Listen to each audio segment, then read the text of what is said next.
$12. That's the number sitting between you and dry shoes. You're standing under the awning of the hardware store, rain coming down sideways, and there's a bin of umbrellas by the register. Cheap ones, the kind that turn inside out in the first real gust. You do the math without meaning to. $12 now, or $12 folded into the account you don't talk about. You pick neither. You wait out the rain instead, jacket collar up, watching people jog past you already soaked, already resigned to it. Nobody's going to remember this moment. That's exactly why it works. You're 26. Your desk is the one by the window that doesn't quite close all the way.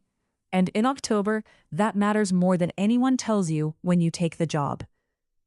Marcus, 2 cubicles over, has an umbrella brand you don't recognize. The kind with a name stitched into the fabric, like it's a personality trait. He leaves it hooked on his chair back, so everyone sees it dry off. You don't say anything about it. You just notice. You get soaked twice that month. Once badly enough that you sit at your desk for an hour, with your socks squelching every time you shift your feet. Priya from accounting asks if you're okay. You tell her you're fine. You just forgot an umbrella. Forget. You've never owned one as an adult. Somewhere in your head, $12 spent 30 times a year, if you count every close call, every gray sky you gambled against, adds up to something you'd rather not spend on something you'd lose within a season anyway. That's the actual math, not stinginess, attrition. You've lost every umbrella you've ever owned within 4 months, every single time, and you stopped believing this one would be different. So instead of the umbrella, you open the account. Same one you started at 23 with $50 you didn't think you'd miss. It's not much yet, $6,200, most of it index fund, some of it just sitting in cash, because you haven't decided where it goes next.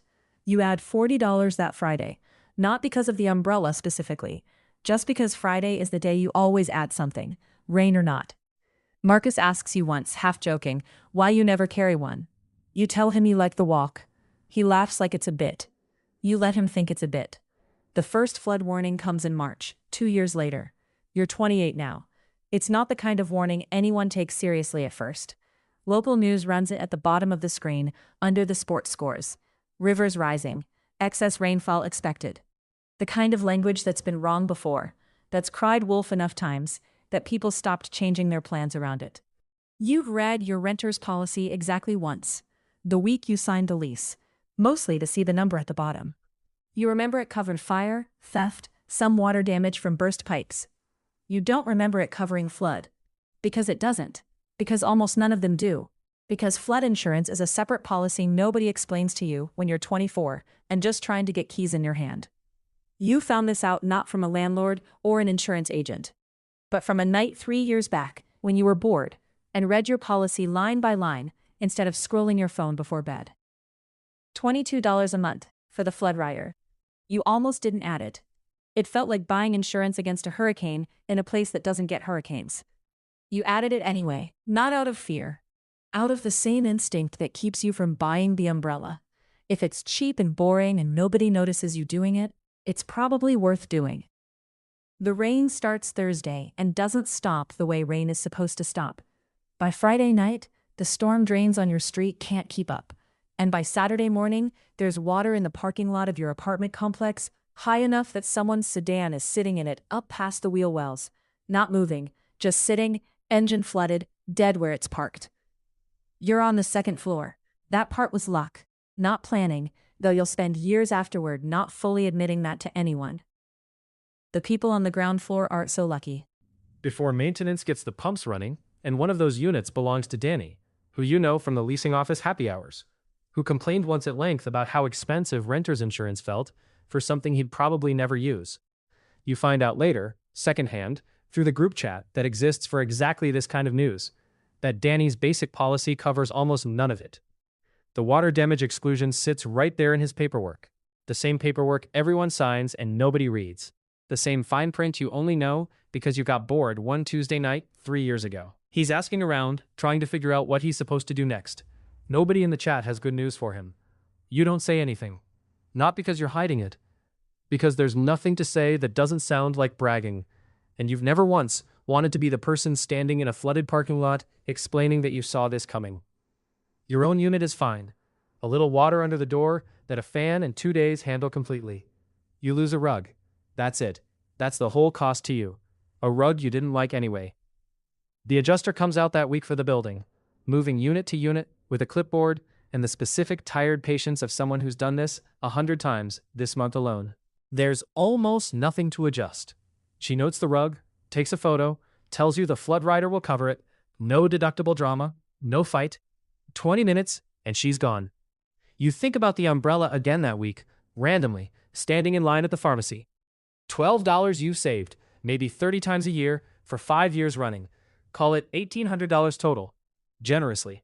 And that's before what it would have earned sitting in the market instead of a lost and found bin somewhere. The flood rider cost you $22 a month for 3 years before it mattered even once. $792 total. The rug it just saved you was worth more than that on its own, and that's before counting what it would have cost if the water had gotten into anything that actually mattered. Your laptop, your files, the stuff piled on the floor of your closet you never bothered to elevate. Nobody throws you a party for reading an insurance policy. Nobody's supposed to. The building holds a meeting 2 weeks later, folding chairs in the community room, a slideshow somebody clearly made the night before. The property manager stands up front and explains, carefully, apologetically, that the building's master policy doesn't cover unit interiors, that residents are responsible for their own coverage, that this has technically always been true, printed in the lease everyone signed, and nobody read past the rent amount and the pet deposit. Danny's in the back row. He doesn't say much. Someone else asks the question everyone's thinking. Why didn't anyone tell us this was on us? The property manager says it was in the lease. Page 6. Nobody argues that point because nobody can. Because it's true, because it was always there. Sitting in plain language, none of them opened past the highlighted rent figure. You sit through the whole meeting, saying nothing. Somebody 2 rows up glances back at you at one point. You're not sure why. Maybe just checking who else made it through okay. And you give a small nod, like everyone else who came out fine.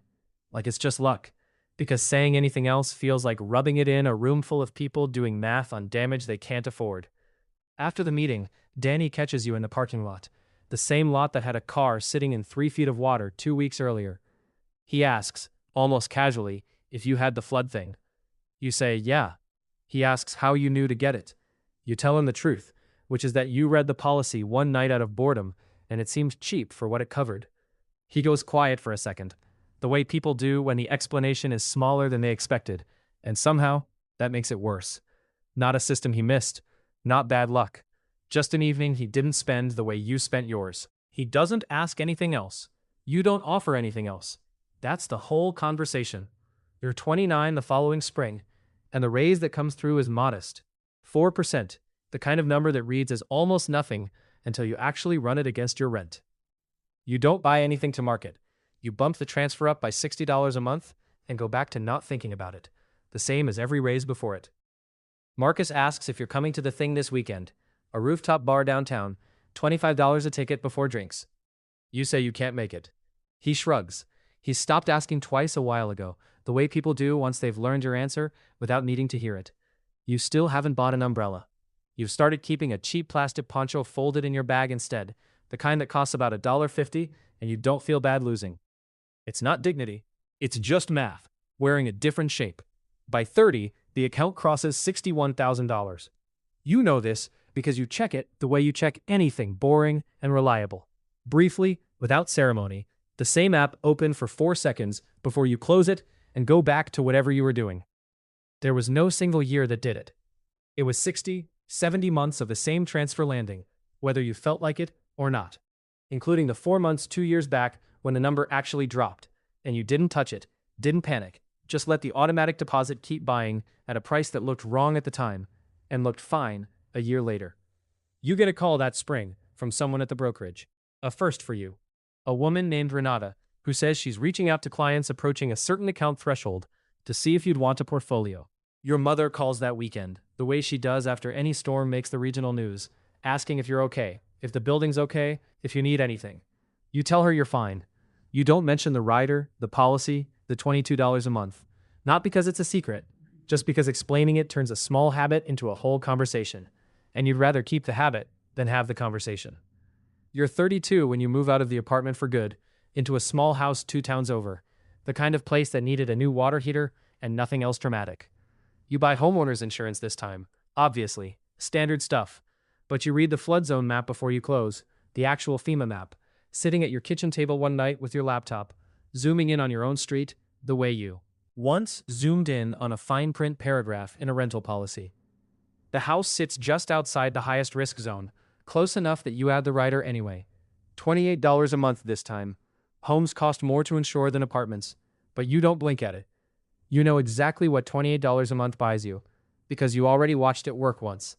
Your realtor mentions it almost as an aside while you're signing paperwork. Tells you most buyers skip it, unless the map forces their hand. You tell her you'll take it anyway. She doesn't ask why. You don't explain. Danny's still renting the same complex, last you heard. 1 unit over from where the water got in the first time. You run into him once at a hardware store, of all places. Both of you in the same aisle. Him buying a shop vac, still in its box, price tag still on. He tells you the building finally started requiring proof of renter's insurance after that first flood.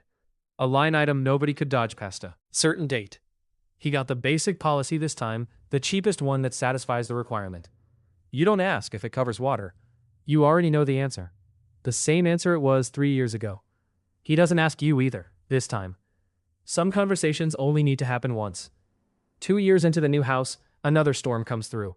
This one worse than the first one you lived through. Worse than the local news graphics know how to properly convey, until the footage starts coming in from 3 towns over. Roads turned into rivers, a bridge closed for a week. Your own street floods at the low end, near the storm drain. Water creeping up into 2 yards on the block. Not yours, but close enough that you spend an evening watching it from your porch with a flashlight, doing the same quiet math you've done for years.